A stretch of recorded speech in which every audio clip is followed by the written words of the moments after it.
Bonsoir mes amis, c'est un privilège de me retrouver ici ce soir pour vous parler de nouveau au nom de notre bien-aimé Seigneur Jésus-Christ. Et c'est toujours un privilège de rencontrer le peuple de Dieu à n'importe quel endroit et de parler de ce glorieux nom de Jésus. J'apprécie vraiment le cantique que notre frère venait de chanter. C'est mon chant préféré. Dans ce jour où on essaye de faire de Jésus juste un simple prophète, un homme de bien ou un enseignant, cela fait vraiment ressortir sa divinité, ce qu'il était. Et je crois qu'il était... Il n'y a jamais eu quelqu'un comme lui sur la terre, il n'y en aura jamais. Il était Emmanuel. Il était l'alpha, l'oméga, le commencement et la fin, celui qui était, qui est et qui vient, la racine et le rejeton de David, l'étoile du matin. La divinité habitait en lui. Dieu était en lui. Dieu était dans son Fils, en Christ, réconciliant le monde avec lui-même. Jésus a dit, ce n'est pas moi qui fais ces œuvres, mais c'est mon Père qui habite en moi. Mon Père et moi, nous sommes un. Dieu manifesté dans la chair. Quelle merveilleuse révélation de l'amour de Dieu envers nous. Il a bien voulu se révéler et descendre pour habiter dans la chair humaine, en vue d'ôter le péché et la maladie de la race humaine, et de nous racheter en nous, ramenant auprès du Père. C'est merveilleux, n'est-ce pas? Nous apprécions vraiment cela. Eh bien, hier soir, je pense qu'il me faudra en quelque sorte m'excuser. Billy m'a pris un peu vite hier soir parce que j'étais devenu faible. Mais ces réunions, ce discernement,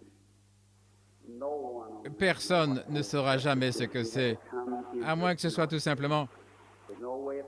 Il vous faudra entrer dans cela pour savoir ce que c'est. Il n'y a pas moyen d'essayer de l'expliquer. Il n'y a aucun moyen de pouvoir le faire. C'est tout simplement une expérience que personne ne connaît, si ce n'est ceux qui passent par là. Voilà ce que ça fait à la race humaine, à l'homme. Ça apporte la vie même de Christ à l'individu. Eh bien, vous vivez dans deux mondes. Vous êtes dans un monde ici et vous êtes dans un monde là-bas. Vous êtes avec quelqu'un d'autre qui a peut-être 50 ans. Il y a 50 ans d'ici et peut-être avec quelqu'un dans le futur, plusieurs années à partir d'aujourd'hui. Et pourtant, vous êtes conscient que vous êtes debout ici à l'estrade et vous dites quelque chose qui est arrivé il y a des années, peut-être des semaines, des mois, dans une autre nation, à un autre endroit. Et ensuite, vous essayez de garder vos idées claires à ce sujet. Je vous assure, ce n'est pas une mince affaire. Mais le Seigneur nous a bénis là, jusqu'ici, et nous sommes très heureux et nous espérons que Dieu va tirer gloire de cette réunion. Maintenant, dans le service de ce soir, je me disais, alors que nous sommes qu'un rassemblement d'une poignée de gens, nos réunions ne sont annoncées que localement ici, et c'est tout simplement pour les gens d'ici, locaux. Et avant que nous entrions dans la partie la plus importante des réunions, je pensais aujourd'hui d'essayer d'apporter aux gens peut-être un enseignement à l'ancienne mode tiré de la Bible, de sorte que lorsque le grand événement aura lieu, si Dieu nous l'envoie, nous soyons alors en mesure de comprendre mieux. Après tout, la guérison divine n'est que là-bas, l'appât qui est attaché à l'hameçon pour attraper le poisson. Comme vous savez, le poisson saisit l'appât et avale l'hameçon. Ainsi, l'important pour nous, notre seule option principale, c'est que les âmes soient gagnées à Jésus-Christ. Si Dieu vous guérissait ce soir, il se peut que vous tombiez encore malade avant que vous ne mouriez. Vous pouvez encore tomber malade dans 1 an ou dans 2 ans. Vous pouvez tomber malade dans 1 semaine ou dans 1 jour. À partir de maintenant, je ne sais pas. Mais une chose est sûre, c'est que vous allez quitter ce monde l'un de ces jours. Parce que ça, ce n'est qu'une histoire rafistolée. Mais si jamais cette âme entre en contact avec le Saint-Esprit et naît de nouveau, vous avez la vie éternelle. Peu importe ce qui arrive ici, vous ne mourrez jamais. Jésus a dit, celui qui entend mes paroles et croit en celui qui m'a envoyé, il a, au temps présent, la vie éternelle. Il ne passera pas en jugement, mais il est, au temps passé, passé de la mort à la vie. Cela devrait faire que nous tous, les méthodistes, nous nous mettions à pousser des cris, n'est-ce pas? C'est vrai. De penser, c'est Dieu qui a fait cela. Eh bien, ce n'est pas ma parole, c'est la sienne. Saint Jean 5, 24. Dans Saint Jean 6, Jésus a dit, celui qui mange ma chair et boit mon sang a la vie éternelle, et je le ressusciterai au dernier jour. C'est vrai.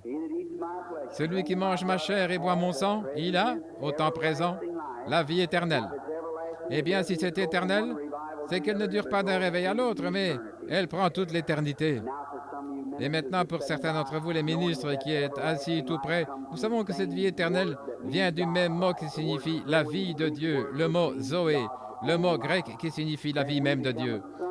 Nous devenons alors fils ou filles de Dieu, un rejeton de Dieu, ayant une partie de la vie de Dieu en nous. Nous ne pouvons plus mourir, pas plus que Dieu ne peut mourir. S'il essayait de le faire, ainsi nous avons la vie éternelle et nous serons ressuscités au dernier jour. N'est-ce pas merveilleux? Cela devrait faire que les baptistes et les méthodistes se serrent la main et poussent des cris, n'est-ce pas? Certainement. C'est ce qu'il y a de bien avec la bonne vieille religion. Elle amène tous les hommes à s'asseoir ensemble et à s'aimer les uns les autres. Certainement. Ça ôte toutes les divergences. Ça fait de nous de nouvelles créatures. Ça fera qu'un smoking et une paire de salopettes puissent s'entourer de leurs bras et dire « Frère, comment allez-vous » C'est vrai, certainement. Cela fera qu'une robe de soie et un calicot s'entourent de leurs bras et disent « Sœur, je t'aime ». C'est ce que ça fait, certainement. Cela brise toutes les barrières, riches ou pauvres, esclaves ou libres. Nous sommes tous un en Jésus-Christ. Le dimanche au tabernacle, en fait, je vois qu'il y a tout un groupe de gens du tabernacle ici. Nous avions une leçon d'école du dimanche sur la rédemption par le sang. Et cela m'a tellement emballé que je sens comme si j'étais toujours dans une autre sphère quelque part, sur la rédemption par le sang. Et ce soir, après que la famille se soit déplacée pour venir ici très tôt, afin de pouvoir assister au service des chants et tout, j'étais dans la chambre et je me suis mis à lire les Écritures et j'ai trouvé quelque chose. Et je pensais, eh bien, si le Seigneur le veut, je vais parler tout simplement de ça ce soir. Il s'agit de la rédemption par le sang, dimanche. Et maintenant, ce soir, je vais parler sur la rédemption par puissance. Et demain soir, je vais parler sur la rédemption dans la totalité, si Dieu le veut, c'est-à-dire dans la joie. Dans le sang, dans la puissance et dans la joie, la rédemption. Et pour faire ressortir ceci, maintenant beaucoup de gens, des braves érudits, des hommes instruits, savent comment percer et donner ce genre de révélation, peut-être pour ceci ou cela. Mais moi, je suis plutôt l'un de ces prédicateurs du type illettré. L'unique chose que je sais faire, pour m'assurer que je suis presque dans le vrai de toute façon, c'est me référer aux ombres. Si je me mettais à marcher en me dirigeant vers le mur à l'air de la lumière de ce côté-ci, je pourrais dire, presque comme je suis ici, si je suis un quadrupède ou un oiseau ou peu importe ce que c'est, si je vois le genre d'ombre que je reflète. Eh bien, l'Ancien Testament était l'ombre du Nouveau Testament. C'était le négatif, comme la lune par rapport au soleil. Le soleil éclaire la lune et celle-ci reflète la lumière du soleil sur la terre. Et j'aime vraiment l'Ancien Testament. Il est plein de paraboles comme cela, autant que possible. Maintenant, le parfait, dans la Genèse, lorsque Dieu a d'abord fait le soleil pour faire ensuite la lune, cette lune et le soleil représentent Christ et l'Église. Juste comme le soleil s'élève dans sa puissance et sa gloire, lorsqu'il se couche, il renvoie sa lumière sur la lune dans l'obscurité pour qu'elle reflète la lumière sur la terre en l'absence du soleil.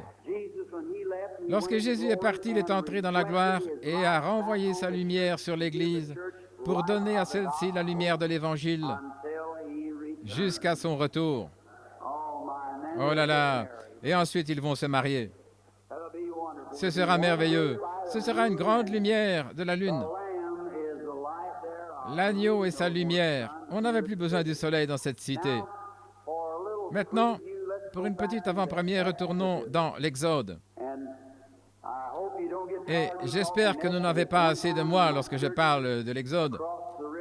Une fois dans mon église de l'autre côté de la rivière, j'ai prêché, je crois, pendant environ 1 an et 6 mois sur Job. Chaque soir, les gens revenaient et je prenais tout simplement une petite portion de Job et on continuait. Nous avons parcouru toute la Bible. Toutes les Écritures s'emboîtent les unes dans les autres et il n'y a aucune contradiction dans la parole de Dieu. Non. Chaque portion est parfaite. C'est l'unique livre qui soit jamais écrit, inspiré comme cela, qui peut parfaitement. Il a été écrit par plusieurs écrivains et à plusieurs centaines d'années d'intervalle, et chacun d'eux parlait par le Saint-Esprit, et le tout s'ajuste parfaitement. C'est la raison pour laquelle, dans tous ces livres qui ont été ajoutés, les Maccabées et autres, ça ne concorde pas avec ceci. Je n'accepte donc pas cela. Pour moi, ceci, c'est la parole de Dieu. Et une femme m'a écrit une lettre en disant que je prêchais sur Job sur le tas de cendres. Elle a dit, frère Branham, ne voyez-vous pas que vous avez gardé Job assez longtemps sur ce tas de cendres? Il est là depuis environ 6 semaines. Et elle a dit, eh bien, n'allez-vous pas l'ôter de ce tas de cendres? Et je lui ai répondu, lorsque le Saint-Esprit arrêtera d'envoyer la parole là-dessus, je pense que je devrais tout simplement arrêter de prêcher. Mais aussi longtemps qu'il m'a laissé continuer de parler de Job sur ce tas de cendres, eh bien, je m'en suis tenu là. Et les âmes ont été sauvées. Ainsi, c'est comme cet évangéliste qui est venu dans la ville, il a prêché un soir, il a prêché sur la repentance. Le soir suivant, la repentance. Et le soir suivant, la repentance. Après 4 ou 5 soirs, le comité des diacres est allé le voir, lui a demandé, frère, ne pouvez-vous pas prêcher autre chose que la repentance? Il a dit, oh oui, laissez tous ces gens se repentir premièrement, ensuite je vais prêcher sur autre chose. C'est une bonne idée, qu'ils se repentent tous, nous pourrons leur prêcher sur quelque chose d'autre. Très bien. En guise d'une petite avant-première maintenant, pour ceux spécialement qui n'étaient pas au tabernacle dimanche matin, nous aimerions retourner au chapitre 12, mais notre pensée de base ce soir se trouve au chapitre 14, à partir du verset 13 dans l'Exode. Eh bien, le dimanche matin, nous nous sommes arrêtés au verset 10 sur le sujet suivant, la rédemption par le sang. Presque vous tous, vous connaissez bien cette histoire, j'en suis sûr. Maintenant, nous savons que nous pourrons bien tourner les feuilles de ce livre et tourner les pages, mais il n'y a qu'un seul qui peut ouvrir ce livre, c'est Jésus-Christ. Jean a vu le livre, il était scellé. Et il a pleuré parce qu'il n'y avait aucun homme dans le ciel qui pouvait l'ouvrir, personne sur la terre, personne sous la terre. Mais il y avait un agneau qui avait été immolé avant la fondation du monde, qui est venu prendre le livre de la main droite de celui qui était assis sur le trône. Il a ouvert les sceaux, il a ouvert le livre, il a brisé les sceaux du livre, et c'est lui qui était digne, car il avait été immolé depuis la fondation du monde. Parlons-lui ce soir et demandons-lui de l'ouvrir pour nous. Notre aimable et bienveillant Père, nous nous approchons de toi et nous nous adressons à toi premièrement au nom de Jésus. Et nous prions maintenant, pendant que nous nous tenons ici, étant abrités sous ce toit ce soir, alors que cette tempête fait rage à l'extérieur, la pluie tombe, tordant les choses avec ce vent qui souffle. Nous sommes très reconnaissants d'avoir la maison de Dieu où nous pouvons venir. Et nous sommes reconnaissants parce qu'il y a une tour, un refuge.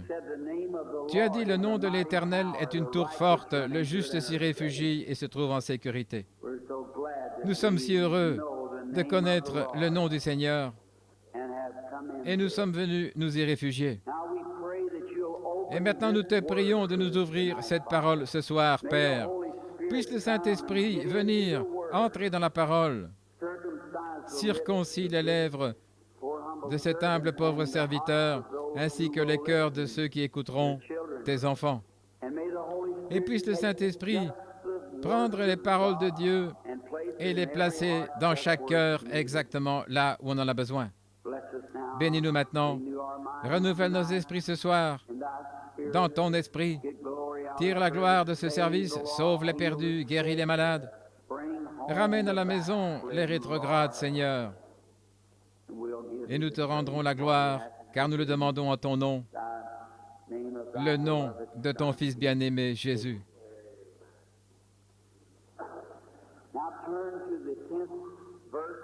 Maintenant, prenons le verset 10 du chapitre 12 de l'Exode. Voici ce que nous avons lu.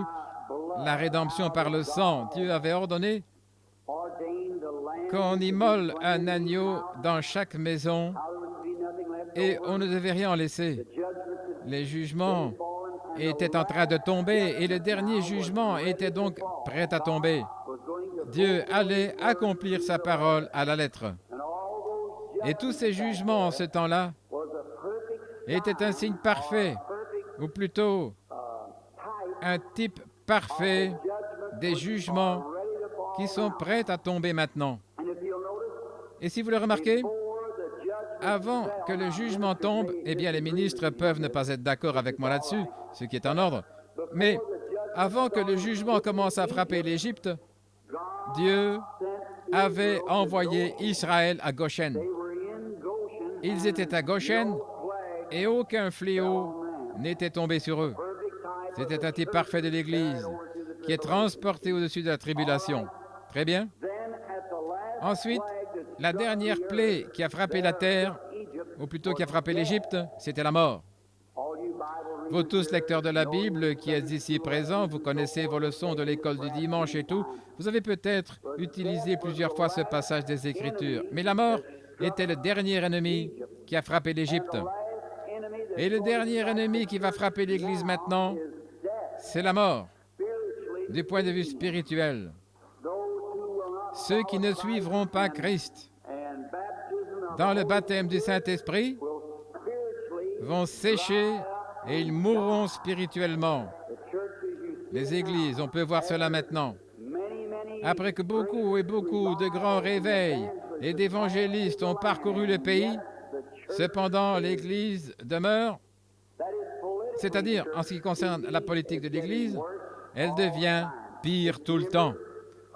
Ses membres vivent comme ils veulent, faisant tout ce qu'ils veulent, prétendant néanmoins qu'ils sont chrétiens et qu'ils sont en ordre. Être chrétien signifie être semblable à Christ. N'allez pas à un endroit où vous ne voudriez pas être si Christ venait. Ne dites rien que vous ne voudriez pas être en train de dire lorsque Christ viendra. Ne faites pas quelque chose que vous n'aimeriez pas être en train de faire lorsque Christ viendra. Ne pensez pas à quelque chose à laquelle vous n'aimeriez pas être en train de penser lorsque Christ viendra. Gardez votre seul objectif, votre cœur centré sur le calvaire. Amen. Marchez dans la lumière, comme lui est dans la lumière. Et nous avons communion les uns avec les autres. Le sang de Jésus-Christ, le Fils de Dieu, nous purifie de toute injustice. Il s'agit des méthodistes, des baptistes et de tous ensemble. Cela fait de nous un en lui. Eh bien, la dernière chose était la mort. Et avant que cette mort survienne, une expiation avait été faite pour être préservés de cette mort, pour tous ceux qui désirent y échapper. Une expiation avait été faite avant la première destruction du monde antédiluvien. Dieu avait un prédicateur de la justice, Noé, et celui-ci a prêché 120 ans pour que les gens entrent dans l'arche. Et pour ceux qui volontairement avaient refusé d'y entrer, il n'y avait rien qui restait sinon le jugement. Et aujourd'hui, les hommes qui refusent de marcher dans la lumière de Christ, vous avez rejeté la grâce. Il n'y a donc rien qui reste sinon le jugement. Voilà tout. Il n'y a que le côté droit et le côté gauche. Vous ne pouvez suivre que l'un d'eux et vous faites votre choix. Eh bien, nous voyons qu'avant que cette nuit très effroyable n'arrive, Israël avait reçu l'ordre, et nous avons déjà appris, on devait immoler l'agneau. Dieu faisait entrer son Église dans cet exode pour la faire sortir de l'Égypte et la faire entrer dans la terre promise. J'aime ça. Ils devaient traverser de l'autre côté pour posséder le pays. Dieu leur avait donné ce pays. Cependant, il était complètement entouré de grandes forteresses et de grandes clôtures. Et la ville de Jéricho était entourée de murailles au-dessus desquelles pouvaient se faire des courses de chars, pensez-y. Mais Dieu avait dit, je vous l'ai donnée, elle vous appartient. Mais il devait la détruire complètement.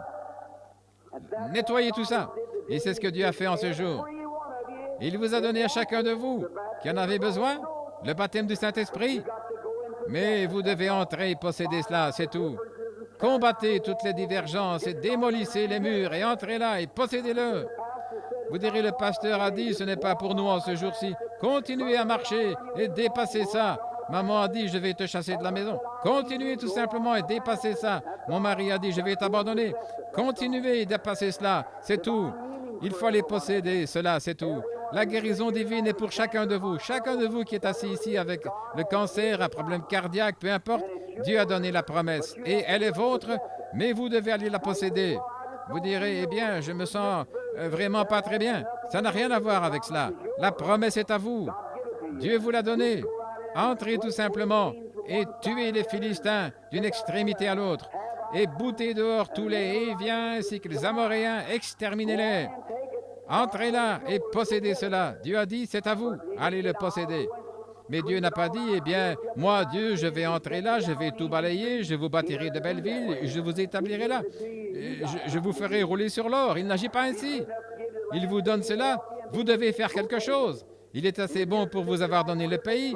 Il a dit qu'il sera votre secours et qu'il sera avec vous. Allez posséder cela. Et si vous êtes malade ce soir, infirme, aveugle, sourd, muet, peu importe, allez posséder la chose. Dieu a dit que c'est à vous, c'est votre possession, Dieu vous l'a donné. Il leur avait dit qu'il leur donnerait le pays. Il enverrait un ange devant eux pour prendre soin d'eux sur le chemin et les faire entrer dans le lieu dont il était question. Considérez les espions lorsqu'ils ont traversé de l'autre côté. Voici 10 d'entre eux qui reviennent disant « Oh, nous ne le pourrons pas, c'est impossible. » Eh bien, nous sommes des scientifiques, nous avons examiné la chose. Scientifiquement, c'est impossible. Mais il y avait 2 hommes, Josué et Caleb. Et eux ne regardaient pas le côté scientifique, ils regardaient à ce que Dieu avait dit. Nous en sommes capables, et c'est vrai. Ils ont ramené l'évidence, prouvant que c'était un bon pays. Je suis si heureux de cette évidence, pas vous? Ça prouve qu'il y a un bon pays juste au-dessus de nous. Et ce soir, nous sommes en route vers ce pays. Alléluia. Très bien. Voici qu'ils étaient là maintenant juste avant la rédemption. Pour être sûr qu'ils seraient protégés, Dieu avait exigé que les enfants d'Israël tuent cet agneau et appliquent le sang sur le linteau, au-dessus de la porte comme ceci, et à chaque montant de porte. Ils devaient entrer dans la maison et manger cet agneau sans rien en laisser. Remarquez, tout l'agneau, non pas une partie. Chaque petite partie de l'agneau devait être mangée. Certaines personnes disent, je prendrai tout simplement ceci, je vais croire cette partie-là, mais vous devez accepter le tout. Chaque partie. Dites, oh, je crois qu'il a été blessé pour nos péchés, mais par ses meurtrissures, je n'en sais rien. Nous voulons la totalité.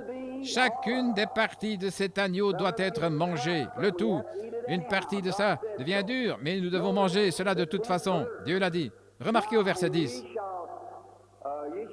Et vous n'en laisserez rien jusqu'au matin. Et s'il en reste quelque chose jusqu'au matin, vous le brûlerez au feu. Et maintenant, il ne devait rien en laisser. Tout. Eh bien, Dieu avait dit, lorsque vous en mangerez, vous ne le mangerez pas à demi-cuit ou bien cru ou bouilli dans l'eau, mais vous devez en manger bien cuit. Et j'aime cela. Les gens essaient de manger la parole et ils la prennent comme si elle était crue. Ils la mâchent, ils la crachent, et que sais-je encore en disant « Oh, je ne peux vraiment pas la prendre, je ne saurais pas la supporter. » Elle n'a pas été bien cuite, c'est tout. Il a dit « Rôtissez-le au feu. » Le feu représente le Saint-Esprit. Acceptez premièrement Dieu dans votre cœur, et il la rôtira pour vous, c'est vrai. Faites-la rôtir, bien cuite et assaisonnée. Alors, ça goûtera bien. Eh bien, vous ne pouvez pas vous tenir à l'écart comme cela, en disant « Oh, je ne sais pas si c'est pour moi ou pas. » Ça pourrait être pour une époque passée. Recevez tout d'abord le Saint-Esprit et observez alors que la guérison divine signifie pour vous. Observez alors ce que signifie une religion sincère, si vous avez le Saint-Esprit pour rôtir l'agneau lorsqu'il vient. Amen. C'est vrai. Rôtissez d'abord l'agneau, et il vous faut avoir du feu pour le rôtir. Il devrait être rôti. Oh là là, c'est à ce moment-là que ça devient bon. Rôti. Complètement brûlé. Bien cuit. Il n'y a pas longtemps, je me tenais ici près d'une grande fonderie et j'ai vu à quel degré ce feu chauffait. Et on y faisait fondre continuellement des métaux. Et plus ces métaux chauffaient, les impuretés des métaux, de l'or, tout cela montait à la surface et on enlevait cela. Et on chauffait davantage le feu dans cette fonderie. Et ensuite, lorsque le contenu bouillait davantage, on obtenait d'autres substances différentes, la pyrite et d'autres substances qui en dérivaient. La première chose qui montait, c'était la saleté, quelque chose comme la saleté de la boue.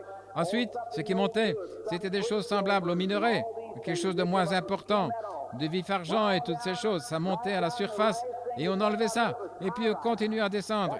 Et la dernière chose qu'il enlevait, c'était la pyrite. Il s'agit de l'or des fous. Vous savez, qu'on trouve beaucoup de choses dans les gens qui essayent de se tromper les uns les autres, qu'ils sont des chrétiens et qu'il faut semblant de l'être, de toute façon, voyez-vous. Mais laissez tout simplement le Saint-Esprit aller bouillir tout cela et faire sortir, ôter aussi de vous tout cet or des fous. L'or des fous, bien des gens qui s'en vont à l'Est et ils en trouvent et ils se disent « Oh, ils ont trouvé une mine d'or, ça brille plus que le véritable or. » Mais c'est de l'or des fous, ça n'a pas de valeur. Et maintenant, on chauffe l'or et on enlève la pyrite de fer et on continue tout simplement à le chauffer jusqu'à ce qu'on ait de l'or pur. À la fin, il ne reste que de l'or à 100%. Et c'est ainsi que Dieu agit dans son Église. Il répand le Saint-Esprit sur elle et là à l'intérieur.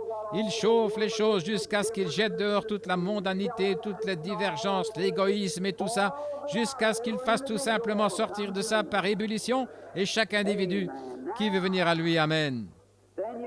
Alors, vous pouvez donc manger cela. Voici une autre belle pensée au verset 11. Quand vous le mangerez, vous aurez vos reins sains. J'aime ça. Vos souliers aux pieds, votre bâton à la main, et vous le mangerez à la hâte. C'est la Pâque de l'Éternel. J'aime ça. Pendant que vous serez en train de le manger, soyez prêts à partir. Voilà la question. Prenons Éphésiens chapitre 6, et voyons ce que Paul a dit au sujet de la préparation de l'Église. Éphésiens chapitre 6, à partir du verset 14, chapitre 6. Tenez donc ferme, ayant à vos reins la vérité pour ceinture.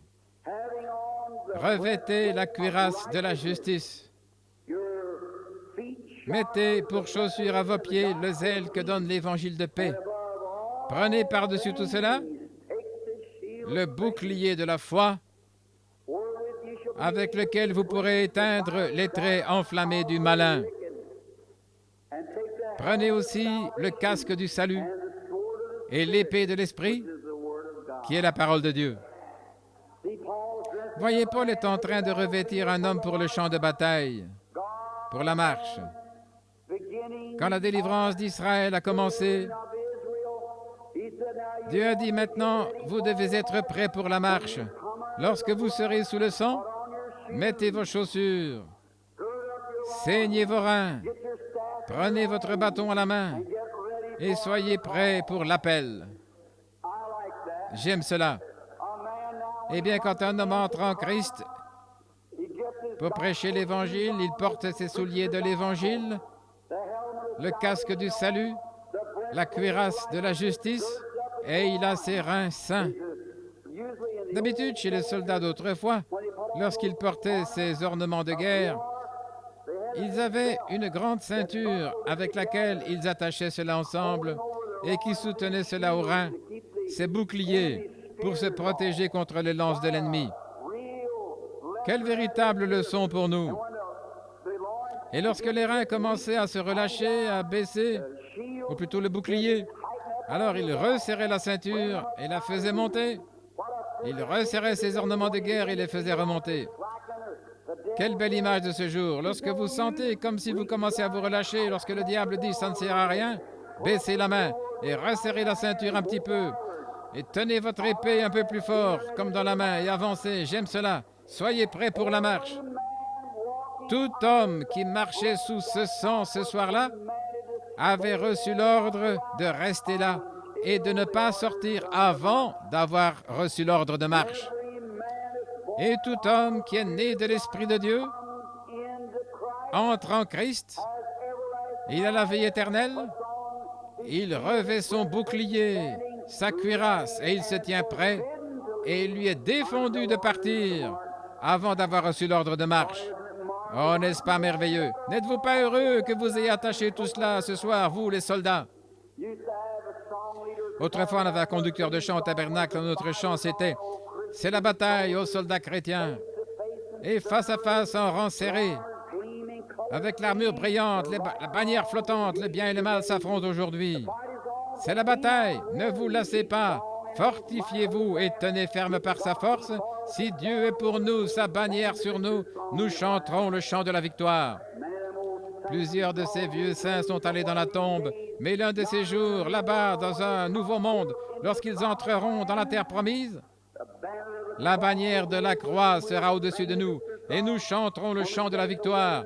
Et quand nous assiérons souper de noces autour de la table, cette table longue de 100 000 miles peut-être, avec les seins lavés par le sang, qui y seront assis tout autour, j'aimerais longer cette table et serrer la main de chacun d'eux, en poussant des cris.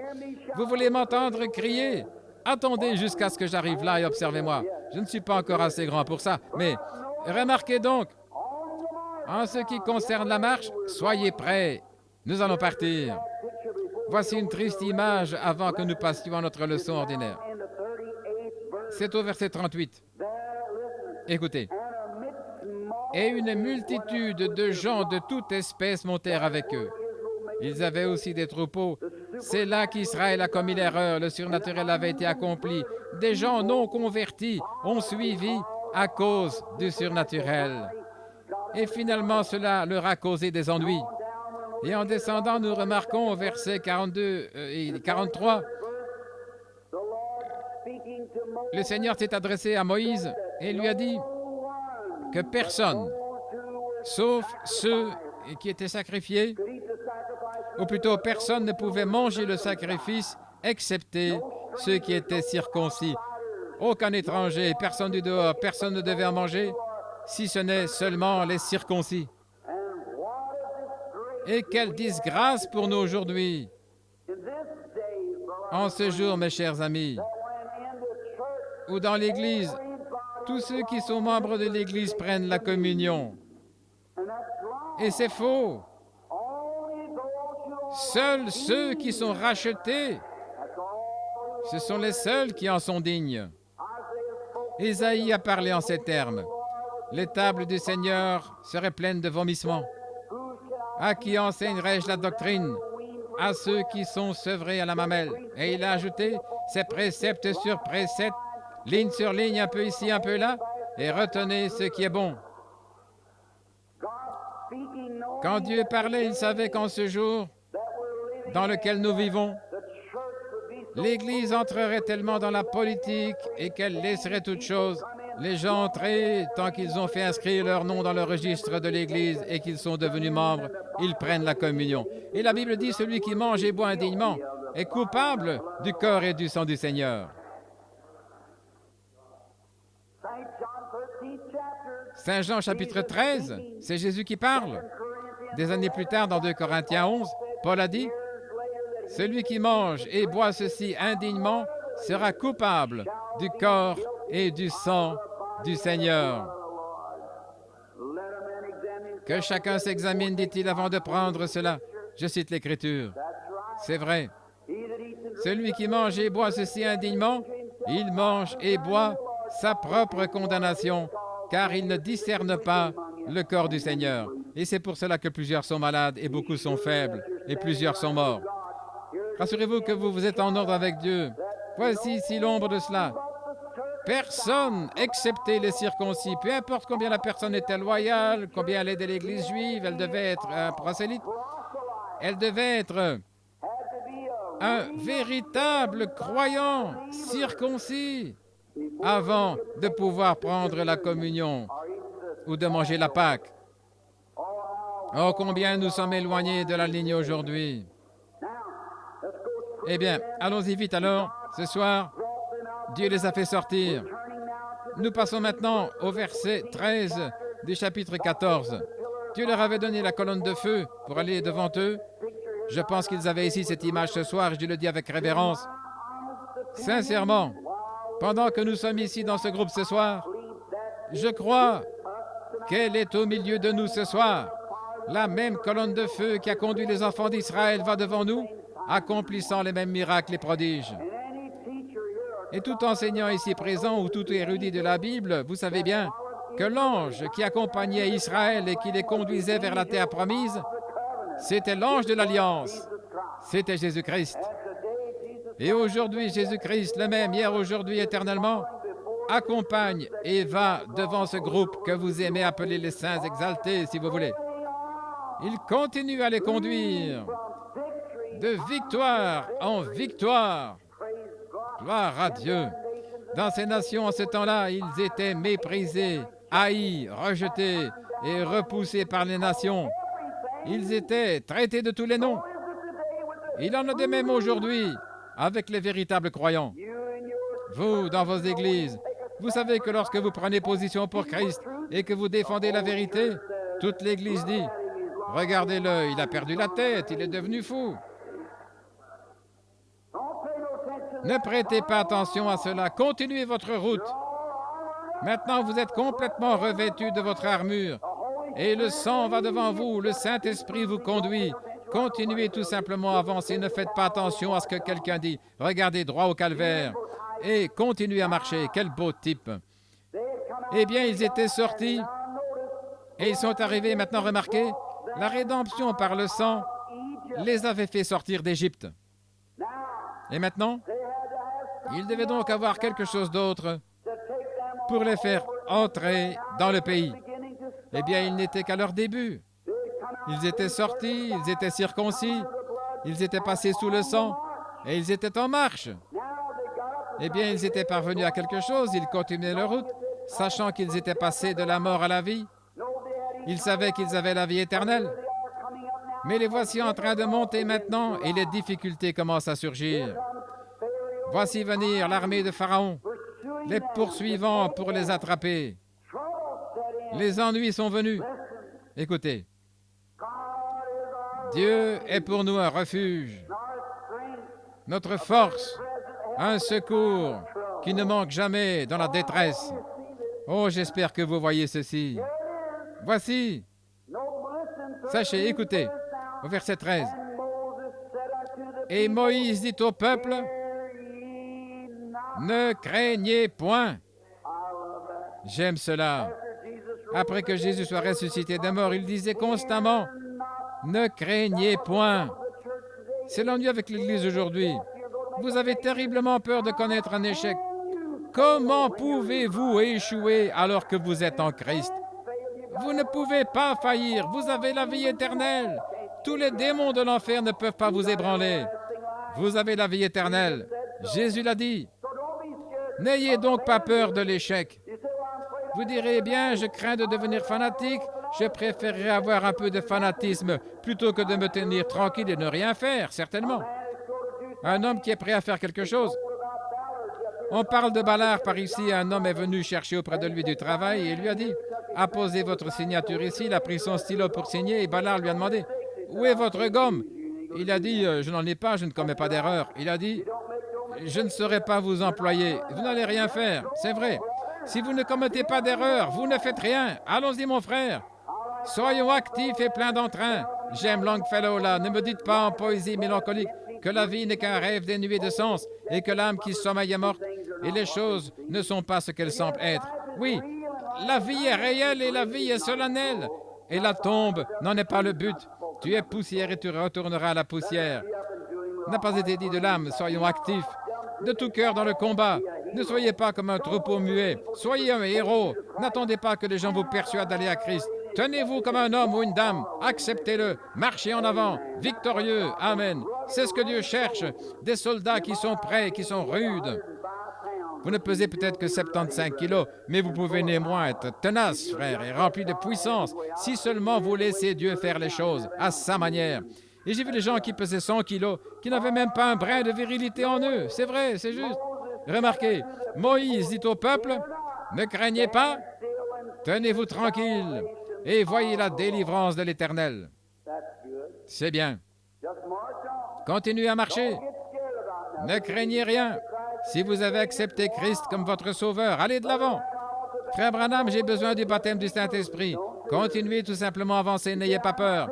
Vous direz, je suis malade maintenant, frère Branham, je ne peux pas aller plus loin. Ne vous lassez pas. Continuez simplement à avancer. Observez la délivrance de notre Seigneur. Acceptez-la. Continuez à avancer. Vous dites, comment ça va se passer? Les médecins m'ont abandonné. Eh bien, le médecin fait de son mieux, mais Dieu n'a pas encore fait le mieux qu'il peut, c'est vrai. Juste un instant, écoutez maintenant. Très bien. L'Éternel, il agira pour vous aujourd'hui, car les Égyptiens, les assaillants, ces fauteurs de troubles. Vous direz, frère Branham, si je pouvais tout simplement cesser de fumer, si je pouvais cesser de boire, si je pouvais cesser de voler, si je pouvais cesser de faire ceci et cela. Ne vous lassez pas, continuez à marcher. Dieu prendra soin du reste. Si j'étais sûr de pouvoir le faire, frère Branham, j'accepterais Christ maintenant même. Ne vous inquiétez pas, allez de l'avant. Continuez tout simplement. Vous verrez la délivrance de l'Éternel. Car ces Égyptiens que vous voyez aujourd'hui, vous ne les reverrez plus jamais. Amen. La chose sera réglée dans quelque temps. L'Éternel combattra pour vous, et vous gardez le silence. Et l'Éternel dit à Moïse, « Pourquoi cries-tu à moi? Parle aux enfants d'Israël, qu'ils se mettent en marche. » J'aime ça. N'essayez pas de dire, « Eh bien, j'ai adhéré à l'Église il y a 10 ans, frère Branham. J'ai été un bon et fidèle membre. C'est bien, j'apprécie ça. Mais continuons à avancer ce soir. Dieu continue à avancer. Aujourd'hui, les gens font marche arrière. Ils disent, eh bien, la science, il y a 150 ans en France, un savant a fait cette déclaration. Si jamais un homme allait à la vitesse vertigineuse de 30 miles à l'heure, la gravitation l'ôterait de la Terre. Il serait parti. 30 miles à l'heure. Il file environ à 1600 miles à l'heure de nos jours et vous n'entendez plus jamais la science se référer à cela.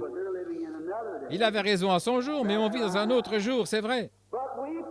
Mais nous, les prédicateurs, oh non, la guérison divine, eh bien, faites-moi voir ce que Moody, Finney, Knox, Calvin, l'un d'eux a dit. Ils avaient raison en leur temps, mais nous avançons, nous allons de l'avant. Nous avons autre chose. Et là, dans la parole du semeur, Jésus a dit qu'un semeur est sorti pour semer des semences. L'ennemi est passé par là, il a semé des mauvaises herbes au milieu du blé. Il a dit, laissez-les croître ensemble. Vous montrerez toujours combien le monde devient méchant, mais vous manquez de voir combien l'Église devient puissante en même temps. Elle se lève, elle se tient dans le champ. Oh, elle est constituée d'un petit troupeau, mais frères, Dieu est avec elle. Elle va triompher tout aussi sûr que Christ est ressuscité d'entre les morts. Amen. L'Église de Dieu ne faillira jamais. Les portes de l'enfer ne prévaudront point contre elle. Il a montré qu'elles seraient contre elle, mais elles ne prévaudront pas. L'Église va triompher par le sang de Jésus-Christ pour une marche triomphale. Je suis certain d'une chose, c'est que Dieu aura une Église sans tache ni ride et irrépréhensible. Amen. Je suis tellement heureux à cause de ça. Eh bien, si je suis dans cette Église, Amen. Frère Branham, comment y entre-t-on? Par une lettre? Non. Comment y entre-t-on? Par la naissance. On y naît là-dedans. Le 6 avril prochain, ça fera 45 ans depuis que je suis dans la famille des Branham. Ils ne m'ont jamais demandé de me joindre à leur famille. Je suis né un Branham. Je resterai toujours un Branham. Je suis né un chrétien en Jésus-Christ. Je serai un chrétien parce que Dieu l'a ordonné ainsi par élection. Il nous a appelés par la grâce de son propre Fils bien-aimé. Nous l'avons accepté, nous avons reçu la vie éternelle. Par une poignée de main? Non. En devenant membre? Par une lettre? Par un seul esprit. Nous sommes tous baptisés pour former un seul corps, Jésus-Christ. Et là, nous devenons des concitoyens du royaume. Aujourd'hui, pendant que je priais là-bas, je pensais au fait que ceci est le jour pour lequel nous aurons à répondre. Et je n'aurai pas à répondre pour la génération qui a été avant moi ou la génération qui sera après moi. Mais au jugement, je devrais me tenir avec cette génération. Et j'ai dit, écoutez, il y avait sur le panneau la photo d'une femme qui était en train de prendre de la bière et quelque chose du genre. Et on disait qu'elle était sans souffle et quelque chose de ce genre. Et moi, j'ai dit, oui, et même sans vie. Voilà, j'ai dit, quelle disgrâce. Avec toute la prédication, parfois il semble, j'en ai parlé à ma femme et j'ai dit, parfois il semble que ça ne fait aucun bien. Mais de toute façon, Je dois être la voix d'avertissement sans tenir compte de ce que les gens font. Je dois prêcher l'Évangile de toute façon et témoigner de la résurrection et de la puissance de Jésus-Christ. Laissez-les abandonner cela et tournez-leur le dos. Dieu les jugera au jugement pour cela. Je ne suis responsable que de prêcher et les autres ministres aussi qui prêchent l'Évangile. Eh bien, j'aime vraiment cela. Remarquez. Maintenant, allez de l'avant et vous verrez la gloire de Dieu. Mais écoutez maintenant le verset 16. Nous lisons ceci. Mais lève la verge. La verge, c'était la verge du jugement. Eh bien, ce n'était pas la verge de Moïse, c'était la verge de Dieu. Si vous remarquez, Moïse a pris cette verge, il l'a soulevée comme ceci. Les mouches sont venues. Il a soulevé au-dessus des eaux. L'eau est devenue du sang. C'était la verge du jugement de Dieu. Et cette même verge, comprenez bien cela, c'était avec cette même verge qu'il avait frappé le rocher. Et une fissure s'est faite sur le côté du rocher, et les eaux sont sorties du rocher. Eh bien, ce rocher était Christ, et c'était le jugement de Dieu. Le jour où vous en mangerez, ce jour-là vous mourrez, qui a frappé Christ au calvaire, et il a payé cette mort amère et atroce. Personne n'a jamais pu décrire ce que c'était et personne ne le pourra jamais. Là, Dieu a mis tout le jugement divin sur lui et il a frappé au côté et de son côté sont sortis l'eau, le sang et l'esprit pour notre rédemption. Parfois, les gens le peignent revêtu d'une robe ou quelque chose d'autre sur la croix. Ce n'est pas ainsi. Ils ont fait de cet homme tout ce qu'il y a de vulgaire et de sale qu'il pouvait, mais il devait subir cela. Il était là, le plus élevé, le plus loyal du monde qui ait jamais existé ou qui existera. Et puis, il a été exposé nu sur la croix, blessé, frappé, saignant, les crachats des moqueurs lui coulant sur le visage, et lui on l'a mis sur la tête une couronne d'épines par raillerie. Mais c'est à ce moment-là qu'il a vaincu la mort, l'enfer, le péché, la maladie et la tombe, et qu'il a payé le prix pour nous tous. Parfois, il est dit souvent, c'est là qu'il a ôté l'aiguillon de la mort. C'est là que Paul a dit, « Oh mort, où est ton aiguillon ?» On dit que beaucoup d'insectes, les abeilles et autres, possèdent un aiguillon. Et cet aiguillon ou ce dard contient du poison. Mais une fois que l'insecte a piqué, il perd son dard. La mer avait autrefois un aiguillon, mais Christ au calvaire a ôté l'aiguillon de la mort. Alléluia.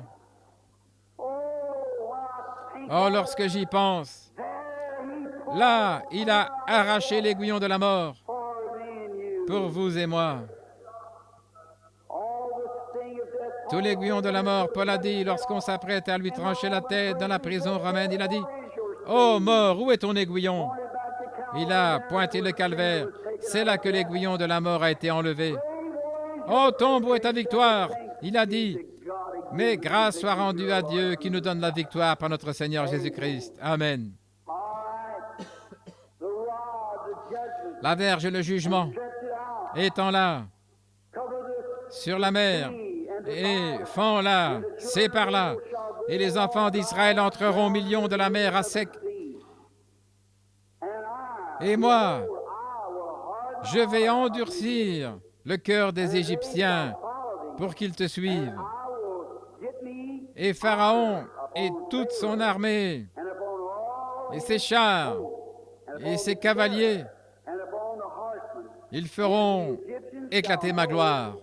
Et les Égyptiens sauront que je suis l'Éternel quand Pharaon, ses chars et ses cavaliers auront fait éclater ma gloire. Et l'ange de Dieu, écoutez, resserrez votre harnais maintenant. Et l'ange de Dieu qui allait devant le camp d'Israël, il est toujours ici. L'ange de Dieu qui allait devant le camp d'Israël partit et alla derrière eux. Et la colonne de nuée qui les précédait partit et se tint derrière eux. Où il est parti d'ici, là, il est allé se tenir là derrière, un médiateur en temps de détresse. Lorsque les ennuis commencent à vous arriver, la maladie de toutes parts, des troubles, l'ange de Dieu vient et se met entre vous et la maladie. Il se tient là sur le chemin, vous invitant à accepter la parole de Dieu. Dieu avait donné la promesse à Israël comme quoi il devait se rendre au pays. Il y avait probablement 1 million d'hommes qui venaient à leur trousse pour les attraper et les tailler en pièces comme une troupe d'animaux. Mais l'ange de l'Éternel qui était là pour les conduire vers la terre promise s'est levé du milieu du camp et est allé se tenir entre eux et le danger. Alléluia. Et il le fait encore. Il frayera la voie. Oh, je l'aime vraiment pour cela, pas vous? Il frayera maintenant même la voie pour chaque personne malade ici présente. Il a toujours ouvert la voie et il se tient entre vous et le problème. Et je sais qu'il est ici juste en ce moment même. Vous pouvez me traiter de fanatique si vous voulez. Je ne suis pas responsable de ce que vous dites, mais je suis responsable de ce que je dis devant Dieu. Mais celui qui conduisait les enfants d'Israël, si j'ai fait un bon jugement de la chose, concernant cette lumière que vous voyez ce soir et que vous avez vue sur cette photo, ce même ange de Dieu est dans le bâtiment maintenant même pour faire exactement ce que Jésus avait fait en ce jour-là. Il est ici pour la confirmation. Ce qu'il avait fait à l'époque, il est ici maintenant et il sera toujours le même ange de Dieu qui s'en va pour se tenir entre nous et la maladie, pour se tenir entre nous et la mort. Il n'est pas étonnant que David a dit, « Oui, quand bien même je marcherai dans la vallée de l'ombre de la mort, je ne craindrai aucun mal, car tu es avec moi. » Certainement. Il se tenait là, l'ange de Dieu, qui allait devant le camp d'Israël. Et il est parti et s'est tenu entre eux et l'ennemi. Et l'ange de Dieu se tient ce soir entre chaque individu ici et l'ennemi. Je sais de quoi je parle. Je sais que pendant que je me tiens ici en ce moment, sur cette estrade devant ce petit groupe de gens, je sais que Dieu est descendu. Il est descendu de la gloire et il se tient dans ce bâtiment en ce moment. Si seulement vous osez sortir sur base de la parole de Dieu, voyez s'il ne va pas aussi avancer devant vous. Regardez. Et cette colonne de feu est allée se tenir entre le camp et les Égyptiens. Cet ange vient se tenir entre vous et votre maladie. Il se tient entre vous et vos péchés, maintenant même. Pourquoi? Nous sommes dans l'exode de l'Église. L'Égypte a toujours été considérée comme étant le monde. Et lorsqu'Israël est sorti, rappelez-vous, ils étaient des membres d'Église là-bas. Mais après que le sang et l'expiation avaient été offerts, ils sont devenus les circoncis de Dieu. Et la circoncision aujourd'hui, c'est le baptême du Saint-Esprit. Étienne a dit, « Vous tous, incirconcis de cœur et d'oreille, pourquoi vous opposez-vous toujours au Saint-Esprit? Ce qu'ont fait vos pères, c'est ce que vous faites aussi. Le Saint-Esprit a fait la circoncision dans le cœur, retranchant les choses du monde. Autrefois, c'était l'Église de la sainteté à l'ancienne mode qui vivait cela, qui agissait comme cela, qui vivait comme ça. Mais aujourd'hui, elle est exactement comme le reste du monde. C'est une disgrâce. Nous avons laissé tomber les barrières. Autrefois, le vieux frère Spurgeon disait, c'était un vieux prédicateur méthodiste, il chantait, « Nous avons laissé tomber les barrières, nous avons laissé tomber les barrières, nous avons fait des compromis avec le péché, nous avons laissé tomber les barrières, les brebis sont sorties. Comment les boucs sont-ils entrés? Parce que vous avez laissé tomber les barrières. C'est cela, vous avez laissé tomber le modèle de la vie chrétienne. Parce que les séminaires ont produit quelques prédicateurs et les ont envoyés là pour faire des compromis avec la vérité. Mais le Saint-Esprit a toujours été là pour condamner le péché, et il se tient ce soir entre le croyant et les choses du monde. Amen.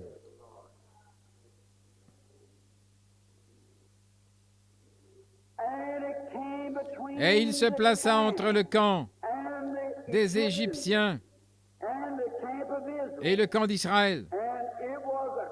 Cette nuée était ténébreuse d'un côté et de l'autre, elle éclairait la nuit. Et les deux camps n'approchèrent pas l'un de l'autre pendant toute la nuit. Écoutez, la même chose qui a été donnée à ce groupe de croyants, la lumière, aveugle les autres. Très bien. Mettez votre gilet anti-choc. Voici la chose. Écoutez. Tout homme qui rejette la lumière devient aveugle et marche dans les ténèbres parce qu'il n'accepte pas la lumière. Amen. Dieu envoie des ministres pour prêcher l'Évangile. Il envoie des signes et des prodiges parmi les hommes pour confirmer cela comme étant la vérité. Et les hommes rejettent cela. Il ne reste rien excepté les ténèbres pour vous. Marchez dans la lumière pendant que la lumière brille, mon frère. Recevez la lumière. Christ est la lumière. Il est venu pour vous apporter la lumière. Mais ceux qui ont rejeté la lumière ont reçu les ténèbres. Et tout homme et toute femme ce soir qui rejette la lumière marche dans les ténèbres, ne sachant pas où ils vont. Ils trébuchent vraiment, ils seront populaires parmi les gens. Mais on se demande comment ils se tiennent dans la présence de Dieu. Remarquez, comme c'est merveilleux ici, il était la lumière pour les uns et les ténèbres pour les autres. Alors les Israélites, après que Moïse avait prié, ils ont pu rester en paix. Maintenant, observez. Moïse étendit sa main sur la mer, et l'Éternel refoula la mer par un vent d'Orient puissant, qui souffla avec impétuosité toute la nuit, et il mit la mer à sec, et les eaux se fendirent. Les enfants d'Israël entrèrent au milieu de la mer à sec. Si vous remarquez bien, pendant que les enfants d'Israël, qui étaient sortis des ténèbres et qui avaient accepté la lumière, lorsqu'ils ont eu des problèmes, la lumière est passée derrière eux et ils se sont endormis pendant toute la nuit, et pendant qu'ils dormaient, Dieu avait envoyé un vent qui a soufflé sur la mer et qui a ouvert une voie pour échapper. Alléluia à l'agneau. Je suis si heureux d'avoir été rempli du Saint-Esprit ce soir. Pendant que nous sommes endormis, nous nous réjouissons et nous nous reposons dans la promesse de Dieu. Dieu leur a promis de leur donner une échappatoire. Et pendant qu'eux étaient en repos sur cette promesse, Dieu était là devant eux, frayant une voie. Chaque homme et chaque femme ce soir qui voudront bien accepter Jésus-Christ sur cette base, le Saint-Esprit, pendant que vous êtes endormis, pendant que vous êtes en repos sur sa promesse, peut-être que vous êtes infirme ou aveugle, peut-être que vous n'entendez pas, problème cardiaque, le cancer ou autre chose, peut-être que vous êtes mourant, acceptez la lumière ce soir et reposez-vous là-dessus. Et le vent, qui est venu comme un vent impétueux le jour de la Pentecôte, descendra et passera par là pour ouvrir une voie pour vous. Alléluia. Afin que vous traversiez cette vallée de la maladie pour juste retourner dans la terre de la bonne santé une fois de plus. Vous traverserez d'un trait cette terre des religions indifférentes, froides, formalistes, et enchaînez vers un cœur rempli du Saint-Esprit, de la joie, qui est heureux et qui se réjouit. Dieu manifeste sa puissance, et il était en train de la manifester. Il montrait la rédemption par puissance. Il a montré le sang jadis. Il a montré sa puissance ici par son sang, par la rédemption. Il a montré sa puissance pour échapper à la mort par le sang. Il a montré sa puissance pour frayer un moyen d'échapper par la rédemption, par la puissance. Et aujourd'hui, vous qui avez accepté, Amen, vous qui avez accepté le sang de Jésus-Christ pour vous nettoyer du péché, La puissance du Saint-Esprit est ici pour vous conduire au baptême du Saint-Esprit. La puissance de Dieu est ici pour vous transformer afin que vous passiez de la maladie à la bonne santé. Dieu continue à avancer dans l'exode de son Église et l'Église est en plein épanouissement là où Dieu rassemblera bientôt son grain. C'est merveilleux de sortir des ténèbres pour entrer dans la merveilleuse lumière. Combien nous aimons cela! Oh, j'aime vraiment cela! Cela représente pour mon âme ce soir, mes amis. Aujourd'hui, je parlais à un homme qui venait de me rencontrer quand j'étais à l'extérieur et il m'a dit, j'ai essayé de parler aux gens, il a dit, j'ai beaucoup changé, Billy, depuis que tu étais enfant. Il a dit, tu passais à mon lieu de travail pour me dire que je devais me mettre en ordre avec Dieu et que je devais en ordre avec lui. Et il a dit, et je me suis plutôt moqué de toi. Mais il a dit, Billy, à présent les choses ont changé. Il a dit, maintenant je sais de quoi tu parles. Je me suis dit, gloire à Dieu. Quand j'essaie d'en parler aux autres, a-t-il ajouté, ils changent de sujet et se mettent à parler d'un journal amusant ou autre chose. Il ne s'agit pas de moi. Ce type qui vient après, là au coin, il peut mourir, il est le suivant. Peut-être que son numéro vient juste après, ne sachant pas à qui est attribué le numéro suivant. C'est peut-être le vôtre ce soir, mon ami. Celui-ci peut être le temps où Dieu va vous appeler. Oh Dieu, le glorieux Saint-Esprit qui se tient ici ce soir entre la vie et la mort, qui se tient ici ce soir entre la maladie et la bonne santé. Je sais de quoi je parle, c'est vrai. Juste en ce moment même, le même Saint-Esprit que vous sentez maintenant, chaque personne qui est née de nouveau est tenue de sentir cet esprit dans la salle. Vous n'y pouvez rien. Si vous avez la vie en vous, vous savez qu'il est là. Très bien. C'est comme un aimant. Lorsqu'un grand aimant s'approche d'un métal, celui-ci commence à bouger et à se déplacer. Et pourquoi? Plus l'aimant s'approche. C'est comme un grand aimant qui descendait ici à Hammond, dans l'Indiana. J'étais en train d'observer les gens pendant qu'ils ramassaient des copeaux sur le plancher. On tirait un grand levier et un grand aimant descendait. Et on balayait tous les copeaux, on les ramenait au milieu du plancher.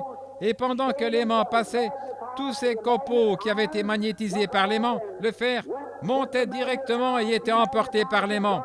Et on les démagnétisait, on les laissait tomber dans la coupole et on les faisait fondre une fois de plus. Il y avait beaucoup de copeaux d'aluminium qui restaient. J'ai demandé pourquoi ces copeaux ne sont pas partis. L'homme répondu, ils n'ont pas été magnétisés. Et j'ai dit gloire à Dieu. Pourquoi ces copeaux-ci ne sont-ils pas descendus, ces morceaux de fer? L'homme a répondu, si vous remarquez bien, c'est parce qu'ils sont cloués au sol. Il en est ainsi de beaucoup de gens, mes amis. Vous devenez membre d'église, vous n'êtes pas magnétisé par le baptême du Saint-Esprit. Alors vous laissez quelque chose vous enchaîner, au point de divergence qui vous enchaîne. Mais l'un de ces jours, il y aura un grand aimant qui viendra de l'Est appelé le Fils de Dieu. Il balayera ce pays et chaque personne qui est mort en Christ ressuscitera avec lui pour aller dans l'au-delà. Et ces vieux corps seront transformés, rendus semblables à lui, semblable à son propre corps glorieux dans lequel nous vivrons éternellement, libérés de la maladie, libérés de la vieillesse, libérés de toute autre chose, et dans la gloire de Dieu pour vivre dans sa présence pour toujours. Amen. Que cela ne vous effraie pas, je me sens religieux maintenant même. Certainement. Très bien. Car je sais que mon Rédempteur est vivant, et que dans les derniers jours il se tiendra sur cette terre, et même si les vers de ma peau détruisent ce corps, mais dans ma chair, je verrai Dieu. Il me sera favorable. Mes yeux le verront et pas un autre. Ne pensez pas que je suis fou, je ne le suis pas. Si je suis fou, laissez-moi tranquille. Je suis plus heureux comme ceci que je l'étais autrement. Oui, laissez-moi tout simplement rester comme ceci. Oh, certainement, fou vis-à-vis du monde. Car ces choses que le monde traite de folie, Dieu les traite de bénis. Vous devez être insensé aux yeux de ce monde. Pourquoi? Vous n'êtes pas de ce monde. Lorsque vous traversez cette ligne de séparation, vous devenez des concitoyens du royaume de Dieu. Oh là là! Combien c'est bon! Eh bien, vous devenez une nouvelle créature. Oh là là! Vous êtes changé de ceci, ce que vous êtes maintenant. Vous êtes maintenant des fils de Dieu. Maintenant, nous sommes assis ensemble dans les lieux célestes. Non pas que nous le serons dans les milléniums, mais nous le sommes maintenant. Juste en ce moment, nous sommes des fils de Dieu. Juste en ce moment, nous sommes assis ensemble dans les lieux célestes en Jésus-Christ. Non pas tout simplement dans l'Église, nous sommes en Jésus-Christ. Le Seigneur Jésus ressuscité est ici. Il est ici dans sa puissance.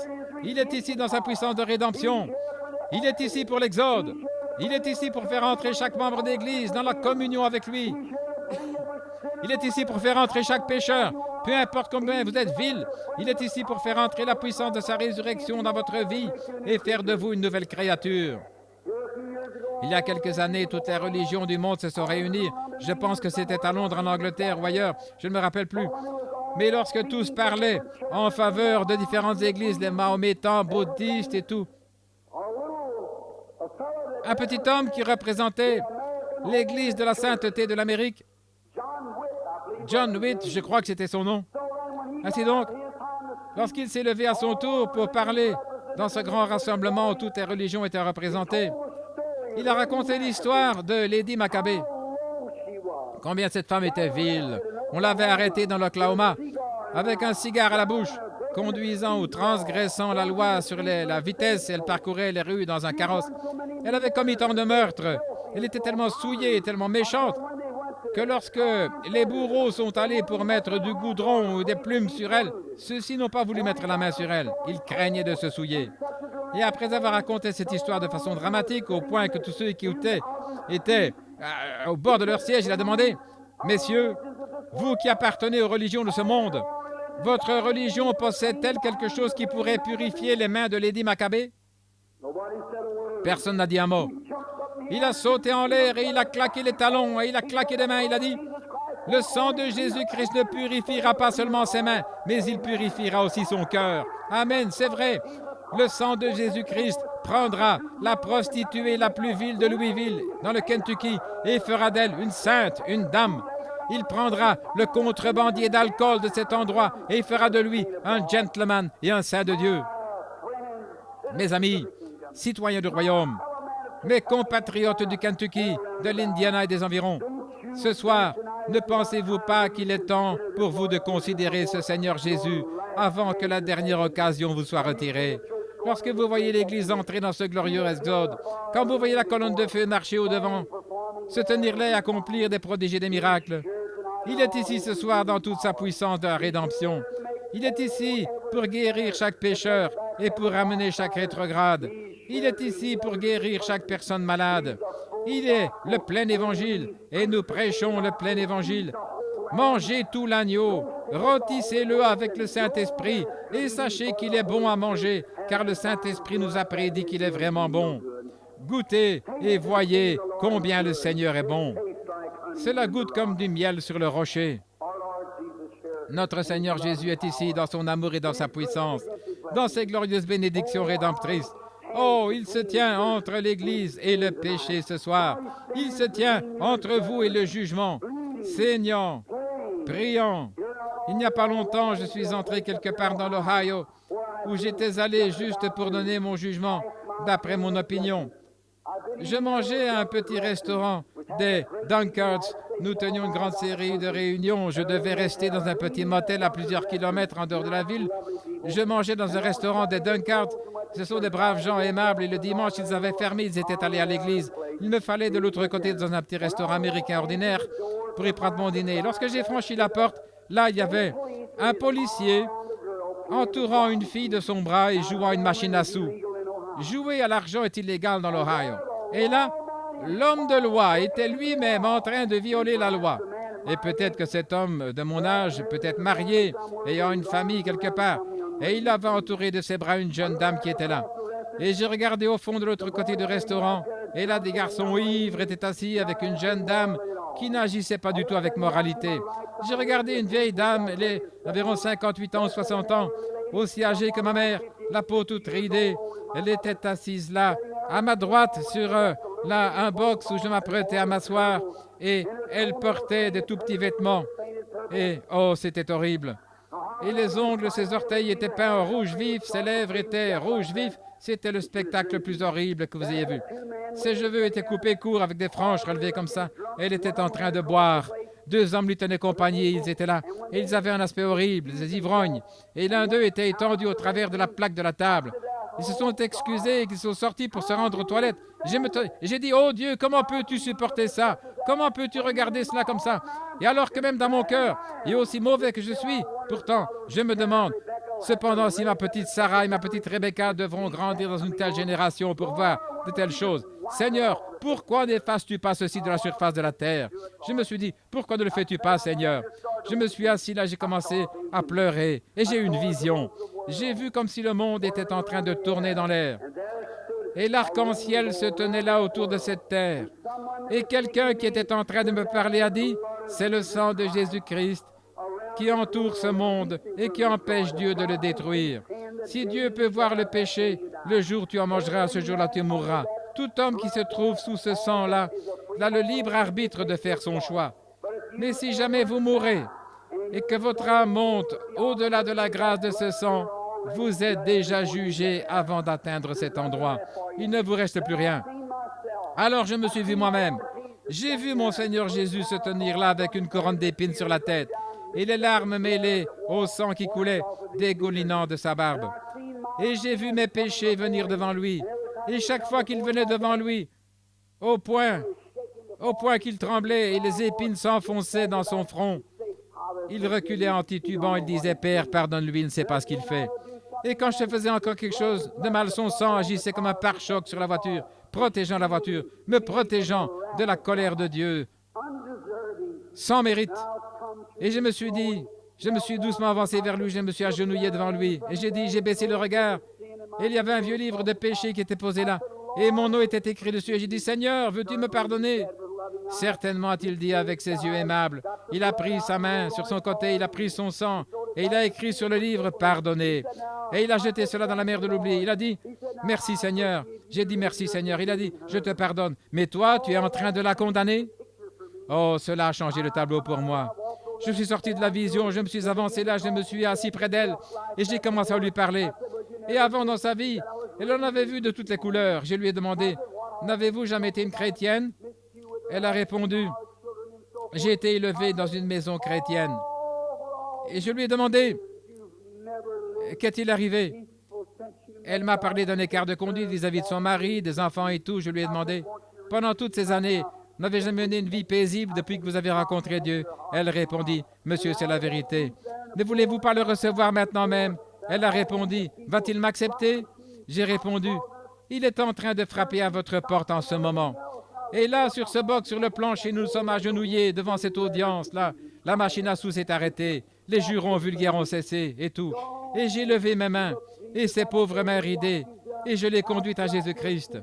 Puis elle est partie. C'est ça, mes amis. Peu m'importe ce que vous avez fait, combien vos péchés sont noirs, votre vie souillée.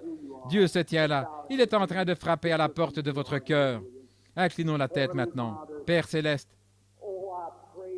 je te prie juste maintenant, pendant que le Saint-Esprit est en train de se mouvoir dans le bâtiment, laisse-nous chercher premièrement le royaume pour trouver faveur auprès de toi.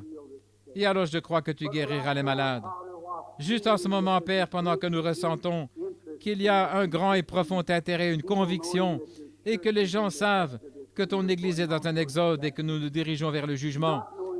Nous ne savons pas, mais le matin, quelqu'un peut venir au chevet et nous serons déjà étendus là, morts. D'ici demain soir, nous pourrons nous retrouver dans une morgue quelque part et nos âmes seront de l'autre côté dans l'éternité. Oh Dieu, celle-ci est peut-être la dernière heure. C'est peut-être la dernière occasion que les hommes recevront. Plusieurs, sans doute, sont assis ici, des hommes et des femmes qui ont désiré et qui ont mené une vie aussi normale que possible, une bonne vie, mais qui ne sont jamais nés de nouveau, qui ne savent pas ce que c'est d'être remplis du Saint-Esprit. Une vie d'abandon total, avec toute la honte et la timidité enlevées d'eux, et l'Esprit de Dieu qui les baptise et les introduit dans sa grâce. Père bien-aimé, ne veux-tu pas ce soir, au nom de ton Fils bien-aimé Jésus, aller à chaque cœur et leur parler en ce moment? Et puissent-ils, dans la simplicité de leur cœur, élever leurs pensées vers toi, élever leur cœur et dire, me voici Jésus. Prends-moi maintenant, tel que je suis, façonne-moi et rends-moi différent. Fais de moi le genre d'homme que tu veux que je sois. Pendant toute ma vie, tu m'as parlé, tu as cherché à me persuader à agir différemment. Tu as essayé de m'amener à faire cet abandon. Mais maintenant, le jour est fort avancé pour moi, Seigneur, mais je suis prêt à venir maintenant. Accorde-le, Père, pendant que la grâce appelle avant le jugement et que l'Église est en plein exode, quittant l'Égypte, puissent-ils venir et qu'ils aillent avec le grand groupe de ceux qui sont appelés à sortir. Nous demandons cela en son nom. Et pendant que nous avons la tête inclinée et les yeux fermés, et que les chrétiens sont en train de prier, je vous demanderai de bien vouloir lever la main en disant, « Frère Branham, souvenez-vous de moi. Je crois chaque parole que vous avez dite concernant Jésus-Christ, c'est la vérité. Et nous avons tous besoin d'être remplis de l'Esprit. Mais je ne le suis pas encore. J'ai été un membre d'Église. Ou peut-être que vous ne l'avez pas été du tout. Peut-être que vous avez été un pécheur, vous n'avez jamais accepté Christ. Et vous n'êtes pas né de nouveau. Voudriez-vous lever la main en disant, « Souvenez-vous de moi, frère Branham. Que Dieu vous bénisse. Que Dieu vous bénisse, vous et vous. Vous et vous, mon frère, ma sœur, et vous, mon frère. Vous, frère, sœur. Là, à ma gauche, combien de personnes il y a? Levez la main et dites, « Souvenez-vous de moi, frère Branham. Je veux naître de nouveau. » Eh bien, rappelez-vous, c'est le Saint-Esprit qui vous parle. Si je suis serviteur de Dieu, je sais aussi sûr que je me tiens sur cette estrade, que c'est le Saint-Esprit qui parle au cœur ici. Mes amis, je peux être particulier pour vous, mais je ne suis pas un fanatique. Je sais bien de quoi je parle. Si je connais votre maladie là-bas et ce dont vous souffrez, et si Dieu entend ma prière pour vous, et juste ici dans ce bâtiment, il y a des gens assis ici qui ont été guéris du cancer, de la cécité, de la surdité, des infirmités et autres choses. Regardez aux millions de gens à travers le monde. Qu'en est-il de vous maintenant? S'il entend ma prière pour cela, ne voudra-t-il pas aussi écouter ma prière pour la maladie de votre âme? S'il me révèle où se situe votre maladie, ne me révélera-t-il pas où se trouve votre maladie aussi? Combien y en a-t-il encore qui aimeraient lever la main et dire, « Frère Branham, souvenez-vous de moi. Je veux, en ce moment-ci, demander à Dieu d'être miséricordieux envers moi. Que Dieu vous bénisse, vous et vous. Oh là là, à travers tout le bâtiment. » Pendant que vous avez la tête inclinée, pourriez-vous, vous qui avez levé la main, avoir juste un peu plus de grâce pour dire, « Seigneur, j'ai eu assez de grâce pour lever la main. Donne-moi assez de grâce pour me lever pendant que je prie, pendant qu'il prie. Si tu venais pour moi avant le lever du jour, Seigneur, ceci est mon signe pour moi, montrant que je veux être en ordre. Je veux te rencontrer un jour. Je serai à l'agonie et je vais me serrer contre un oreiller étant l'article de la mort, et le médecin quittera mon chevet, rien ne pourra être fait. Alors, ô Dieu, aie pitié de mon âme, pendant que le brouillard froid de la mort va remplir la chambre. Puisse le vieux bateau de Sion venir m'emmener. Je vais me lever, Seigneur. Il faut beaucoup de grâce, mais quelque chose me pousse. Je me tiens debout. Que Dieu vous bénisse, frère. Quelqu'un d'autre se lève, disant, « Je me lève, Seigneur. » Que Dieu vous bénisse, frère. Restez simplement debout. Que tout celui qui veut qu'on se souvienne de lui, là, dans cette prière pour le salut de son âme, se lève. Que Dieu vous bénisse, jeune homme, sœur. Me voici, frère Branham. Je ne me lève pas devant vous, je me lève devant Dieu. Quelque chose m'a dit de me lever et je me lève. Voulez-vous le faire? Tenez-vous tout simplement debout. Acceptez Dieu comme ceci. Que Dieu vous bénisse, madame. Il y a encore d'autres. Que Dieu vous bénisse. C'est vrai. Cette pauvre mère qui tient son petit bébé, qui essaye de se lever, qui a les larmes aux yeux. Ne voulez-vous pas venir? Que Dieu vous bénisse. Qui voudra bien se lever maintenant? Que Dieu vous bénisse. Peut-être que vous voulez tout simplement vous rapprocher un petit peu. Ne remettez pas cela plus tard. Levez-vous tout simplement. Voudriez-vous le faire? C'est vrai. Tenez-vous simplement debout. Il y a au moins 3 personnes encore. Je suis en train de le regarder droit en face. Il devrait se tenir debout parce que l'ange de Dieu se tient là. Que Dieu vous bénisse, madame, c'est vrai. Maintenant, très bien, frère. Que Dieu vous bénisse, madame. Vous savez qu'il fait pression sur votre cœur. Très bien. Je sais. Maintenant même. Je vais encore attendre 1 minute. Il se tient là, mon ami. C'est lui qui vous dit de vous lever. Ne voulez-vous pas le faire? Très bien. Êtes-vous sûr maintenant?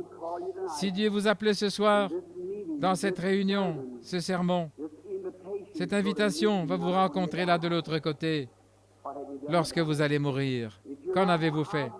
Si vous n'êtes pas très sûr, tenez-vous debout maintenant pour qu'il vous voie que vous voulez bien accepter de marcher dans la lumière. Maintenant, notre bienveillant Père céleste, tes enfants bien-aimés que voici ont attendri leur cœur. La parole est tombée dans leur cœur ce soir. La foi vient de ce qu'on entend et ce qu'on entend de la parole.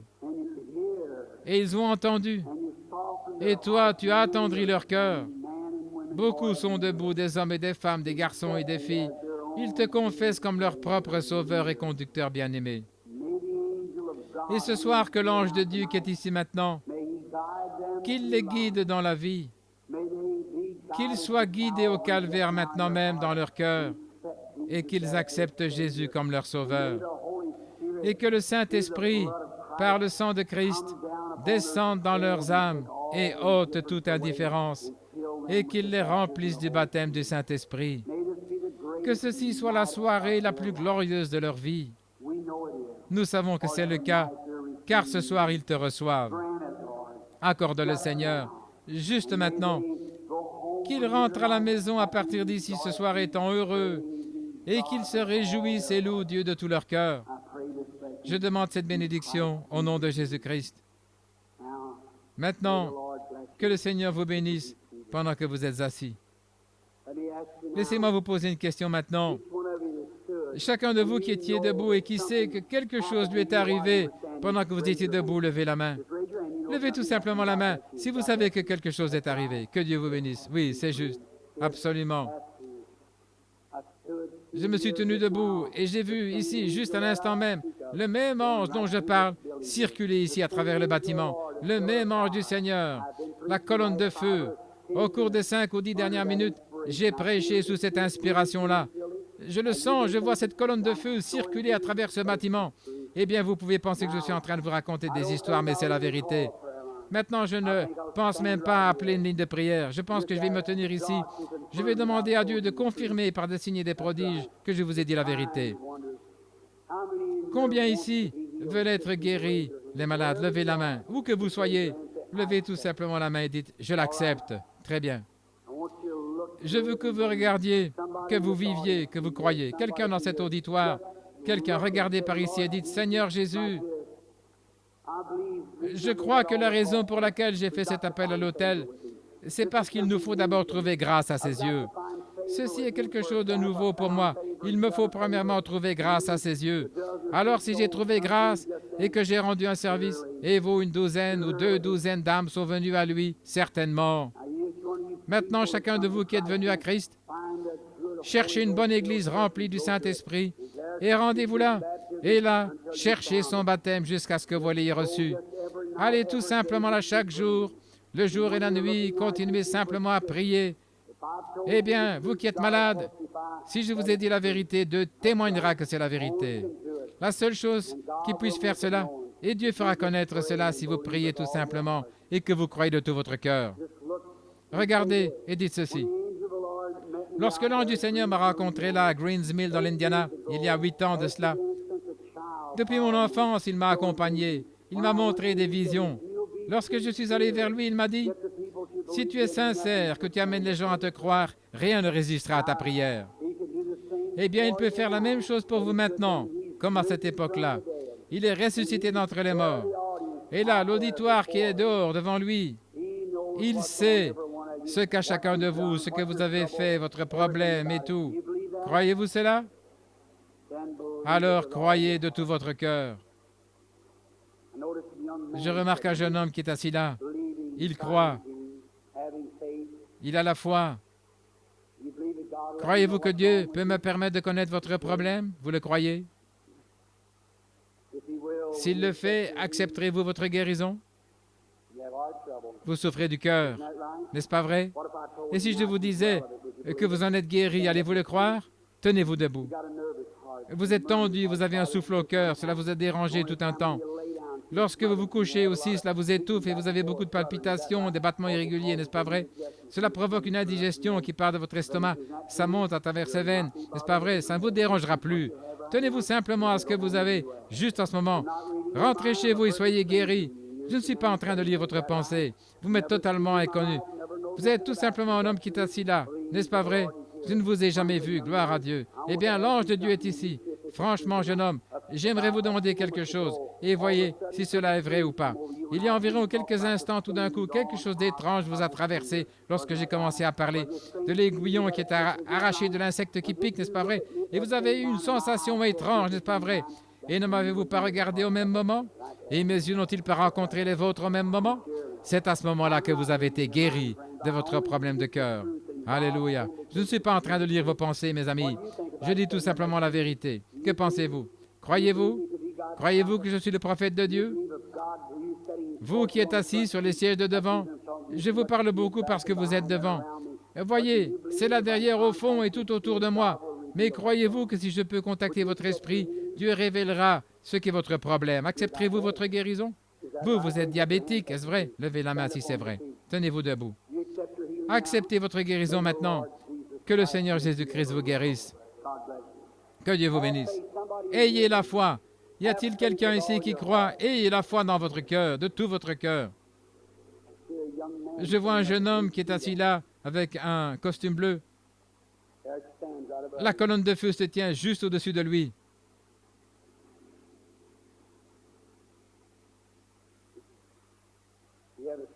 Vous avez une maladie de peau, n'est-ce pas, jeune homme? N'est-ce pas vrai? Mettez-vous debout. Oh, je vois, vous êtes avec cette délégation. Est-ce vrai? Eh bien, voulez-vous rentrer chez vous guéri? Levez la main et dites, Seigneur Jésus, maintenant je crois que l'ange de Dieu vous conduit et je crois que je suis guéri. Qu'en pensez-vous? Monsieur qui est là à côté de lui, croyez-vous aussi? Mettez-vous debout un instant pour que je puisse vous regarder. Croyez-vous de tout votre cœur que je suis serviteur de Dieu? Voulez-vous être guéri de cette maladie de cœur? C'est ce que vous avez, n'est-ce pas? C'est ce que j'ai dit, c'est ce que vous aviez. Vous ne l'avez plus maintenant. Vous pouvez rentrer chez vous. Que croyez-vous, monsieur? Croyez-vous de tout votre cœur? Croyez-vous que je suis le prophète de Dieu? Mettez-vous debout. Croyez-vous de tout votre cœur? Vous souffriez des nerfs, n'est-ce pas vrai? N'est-ce pas vrai? Levez la main. Maintenant, vous pouvez rentrer à la maison, guéri. Jésus-Christ vous a guéri. Qu'en est-il de l'homme qui vient après, celui qui est assis au bout de la rangée? Tenez-vous debout. Croyez-vous que je suis le prophète de Dieu, serviteur? Croyez-vous qu'il peut me révéler votre problème pour que vous acceptiez votre guérison? C'est dans votre gorge, est-ce exact? Rentrez chez vous et soyez guéris au nom de Jésus-Christ. S'il y a dans le bâtiment quelqu'un d'autre qui voudrait guérir, il peut se lever et recevoir sa guérison. Si vous m'avez cru comme étant serviteur de Dieu, tenez-vous debout. Que Dieu vous bénisse. Problème gynécologique, cancer, cela vous a quitté. Que Dieu soit béni. Que chacun de vous lève les mains vers Dieu. Notre Père céleste, je condamne maintenant toute maladie dans ce bâtiment. Je chasse tout mauvais esprit et que le Saint-Esprit prenne le contrôle maintenant et que chaque personne soit guérie. Posez vos mains les uns sur les autres et dites gloire à Dieu partout et réjouissez-vous et soyez heureux car Jésus-Christ, l'agneau de Dieu, est ici pour guérir chacun de vous.